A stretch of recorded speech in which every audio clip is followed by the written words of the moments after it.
So guys, I've been using the Nord CE4 for about a month and a half now. And I know everything you need to know about this phone. Look, the Nord CE4, it sits in a very competitive price segment. With bank discounts, you can get the base variant for about 23,000 rupees. But look at all the other phones around it. We've got Nothing Phone 2A and the Poco X6 Pro sitting at about 24,000. The Redmi Note 13 Pro is down to 22,000. And we've got some phones from last year like the Nord 3 under 24K and the Moto Edge 40 at about 27,000. And so it can get confusing for you to pick one, but let me help you out. Look, firstly, for the price, you're getting everything in the box. The phone with a pre-applied screen protector, a 100-watt charger, a Type-C cable, and even a protective case.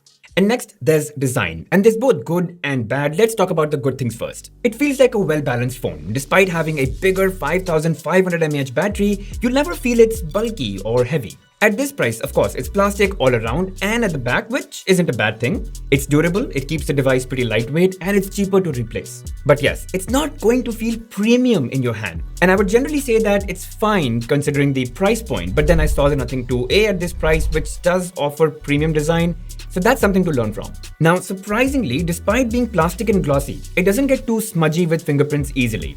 It's also got a 6.7-inch large screen, so definitely the device does have a large size, and it's always easier to use with two hands. I've also got to admit that the bezels are actually quite slim for this category. I mean, if you compare it to phones like the Nothing Phone 2A or the stuff that Samsung comes out with, this is actually a lot better. Other than all this, it's got stereo speakers, an IR remote sensor that helps you control your appliances instead of, looking for the remotes, and a dual nano SIM hybrid tray with the option to expand storage. Lastly, it's got IP54 rating, so it can withstand splashes of water. Now, anyway, in this price segment, you don't see IP67 rating very easily, so IP54 for this price is fine. Okay, mostly it's all good, but is there something wrong or bad with the design? First, I'd say I'm not a fan of this print at the back. Some call it marble finish.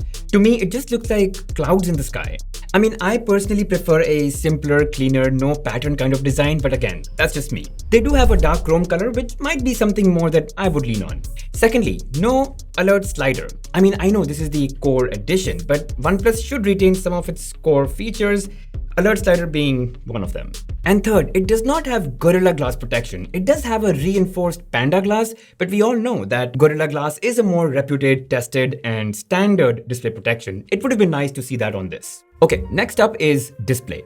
And specs-wise, it seems quite nice. It's got a 6.7-inch AMOLED display with HDR10 Plus capabilities. It's got an adaptive 120Hz refresh rate and a typical brightness of 900 nits, peaking at 1100 nits. It's a decent display at best. It's adaptive, so it jumps between 60, 90, and 120Hz to save battery if you leave it to auto refresh rate.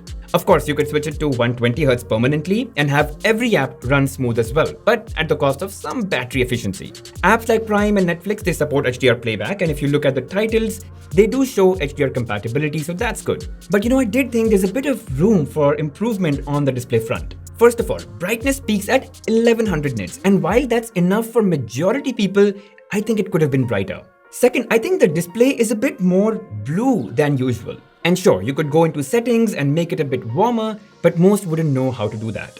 Third, and it's got less to do with the display, but the position of the fingerprint sensor is a bit too close to the bottom edge. It could have been more appropriately placed where it's more natural for your thumb to reach. But anyway, don't get me wrong, it's not like it's a bad display. It's nice and colorful, it's got a smooth 120Hz refresh rate, and it's bright enough for 95% of the use cases, but it could have done with a few improvements. Now, let's come to performance, and on paper, again, pretty good. You get Snapdragon 7 Gen 3, which is amazing to see at this price. You get 8 gigs of RAM and 128 gigs of UFS 3.1 storage. The phone is fast, it's snappy, and moving between apps is quick and swift. While gaming too, performance was super smooth. I could switch to high graphics and high frame rates in Call of Duty and still be able to play without a single hiccup.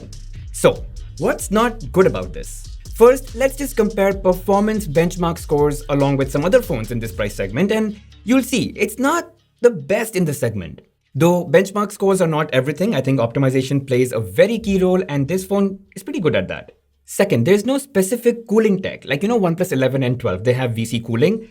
Not that this gets hot, but for someone who wants to use cameras for extended periods or play games for longer durations, they could have benefited from that. Third, it's got a USB 2 port. I mean, not that you'll be transferring data very frequently, but when you do, it'll be slightly slower. I mean, I think it should have had at least USB 3. And fourth, there's no way for me to play games at 90 FPS or 120 FPS, even if the game supports it. Look, all in all, for daily use and casual gaming, I think this is perfect. You won't feel like you made the wrong choice, and that's what I anyway expect from a phone in this price segment. So I'm okay with the overall performance on this phone. Okay, now we're left with cameras, software, and battery. So let's start with cameras. Okay, specs first, you get a 50 megapixel primary camera with a Sony sensor, an 8 megapixel ultra-wide camera, and a 16 megapixel front-facing camera. But let's look at the camera samples and decide how good these cameras are. Okay, so these are the photos I took using the primary camera, and for a mid-range smartphone, I think these are decent. I like the fact that colors aren't artificially saturated, or that, there's no unnatural color boost, which is good. The color tones are closer to natural. Though I do think the dynamic range could have been slightly better, but I still like the details captured. Now I can see that some of that, texture showing up in the photos, which again is indicative of detail. The skies aren't boosted to be blue, which again, shows that colors aren't being added artificially. But there are times that, I did think that some of the pictures, they felt a bit washed out and they could have had a bit more contrast to look better. Shots that I took indoors were just about fine too. They have similar pros and cons as the photos I took outside. Again, the colors aren't too boosted, but again, the pictures could do a bit better with some additional contrast. Now, let's talk about sometimes when, the lights got dimmer, and for the most part, as long as there's some ambient lighting, the shots, they came out pretty well. Details are captured well. Almost no noise in these pictures, and even the colors are nicely captured, right? Even when I went outdoors, same story. If there's decent lighting around you, the pictures come out fairly well. These aren't the most impressive night shots, but for the price, I think they're satisfactory. Though in some photos, I did think the shadows were crushed a bit too much, so much so that they started to appear almost black. Now let's talk about portrait shots, and I believe the edge detection works quite well, but honestly, the focus fall off could have been a bit more gradual, softer, and that would have made it look more real. But the selfies really impressed me. I think these are really good selfies, good color tone, very nice portrait edge detection, decent details, and just overall, really well balanced pictures. Just one thing guys, the ultra-wide lens can't take up the close macro shots, so they will come out to be blurred like that. And just to touch upon the 4K video recording of this phone, I think it's quite shaky. It could do with a bit more dynamic range and honestly more stability. Alright, coming to the software. So you get Android 14 right out of the box and it's got Oxygen OS. And in terms of software upgrades, you get 2 years of Android upgrades and up to 3 years of security updates, which I believe could have been 3 years of Android upgrades and 4 years of security updates. But I guess that's the approach OnePlus wants to take with the CE version of Nord. And look, I won't talk about this a lot because this is Oxygen OS, right? So it's got all the necessary customization options like applying various themes, changing icon packs, color scheme, and setting an always-on display of your choice. There's also an Edge tool that's quite handy, and it has a file dock which I find very useful because you could just copy stuff and store it temporarily in this file dock. Or you could pull out subjects from your images and store this in the file dock. You could easily just access all the stuff you copied or stored here anytime you want. And Oxygen OS is full of a lot of things. There's gestures that you could use to quickly access your flashlight or launch the camera, and all of that is actually customizable.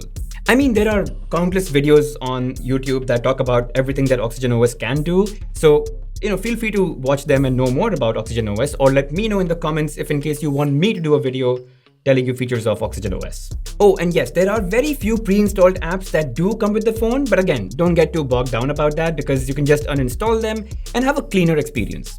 And finally, coming to the battery life. So first of all, it's got a 10% higher battery capacity on an average. So it's got 5500 mAh, which is typically more than what you see in other phones in this price segment, which is great. And that gives me an easy 7 hours of screen on time, which is just fabulous. And I love the fact that it comes with its own 100-watt charger, which charges the whole thing in under 30 minutes. Look guys, overall, I think this is a pretty good mid-ranger to go with. I mean, if you're a OnePlus user and you want a OnePlus phone and your budget is somewhere between 20 and 25,000, this is a pretty safe option to go with. But if I may suggest, you may want to consider looking into the Nord 3 and the Redmi Note 13 Pro, which I think are selling at a really good price at the moment.